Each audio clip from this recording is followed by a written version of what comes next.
அனைவருக்கும் சற்று கிடைத்த முக்கிய அறிவிப்பு என்ன சொல்றாங்கன்னா, தமிழகத்துல இன்று முதல் 3 நாட்களுக்கு கனமழை வாய்ப்பு சொல்லியிருக்காங்க சென்னை வானிலை ஆய்வு மையம். இதை பத்தி தான் இந்த செய்திக்குள்ள பிரீஃபா பார்க்க போறோம். அதாவது எந்தெந்த மாவட்டத்துக்கு அதிகமான கனமழை இருக்க போகிறதாம் இந்த செய்திக்குள்ள பிரீஃபா பார்க்க போறோம். அதற்கு முன்னாடி நம்மளோட சேனலுக்கு வந்திருக்கீங்கன்னா மறக்காம சப்ஸ்கிரைப் பண்ணிக்கோங்க. பக்கத்துல இருக்க பெல் ஐக்கனை கிளிக் பண்ணி ஆல் ரெடி பண்ணிக்கோங்க. அண்ட் முக்கியமான விஷயம், வீடியோ ஸ்கிப் பண்ண பாருங்க. அப்பதான் நான் சொல்ற தகவல் என்னட்டு உங்களுக்கு முழுமையா சேரும். இப்போ வாங்க வீடியோக்குள்ள போகலாம். தமிழகத்துல பாத்தீங்கன்னா இன்று தொடங்கிய 13ஆம் தேதிய வரை மழை கனமழை பெய்ய வாய்ப்புகள் சொல்லியிருக்காங்க. குறிப்பாக அடுத்த 2 நாட்களுக்கு கனமழை பெய்ய போகும் அப்படின்ட்டு சொல்லியிருக்காங்க. தமிழகம், புதுவை மற்றும் காரைக்காலில் 14ஆம் தேதி மிதமான மழை பெய்ய வாய்ப்பும் அப்படின்னு சொல்லியிருக்காங்க.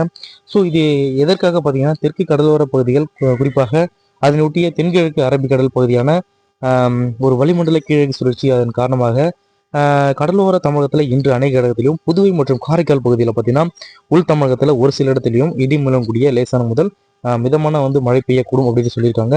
ஸோ இந்த நிலையில தான் தமிழ்நாட்டில் இன்று தொடங்கி 13ஆம் தேதி வரை கனமழை பெய்ய வாய்ப்பு இருப்பதாக சென்னை வானிலை ஆய்வு மையம் இந்த தனது எக்ஸலத்தில் சொல்லியிருக்காங்க. ஸோ அதன்படி பார்த்தீங்கன்னா செங்கல்பட்டு, விழுப்புரம், நீலகிரி மாவட்டங்களில் இன்றும் நாளையும் பார்த்தீங்கன்னா கனமழை பெய்ய வாய்ப்பு இருப்பதாக சொல்றாங்க. ஸோ சென்னை பொறுத்த மட்டும் மிதமான மழைக்கு வாய்ப்பு இருப்பதாகவும் சொல்லியிருக்காங்க. ஸோ இதே போல கடலூர், அரியலூர், மயிலாடுதுறை, தஞ்சாவூர், திருவாரூர், நாகப்பட்டினம், புதுக்கோட்டையில் 13ஆம் தேதி கனமழை பெய்வதற்கான வாய்ப்பு இருப்பதாக கூறப்பட்டிருக்காங்க இந்த செய்தி குரூப்ல.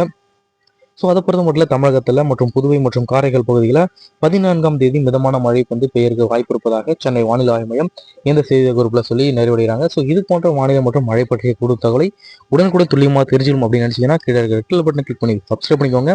பக்கத்தில் இருக்க பெல் ஐக்கனை கிளிக் பண்ணி ஆல்ரெடி பண்ணிக்கோங்க. நன்றி, வணக்கம்.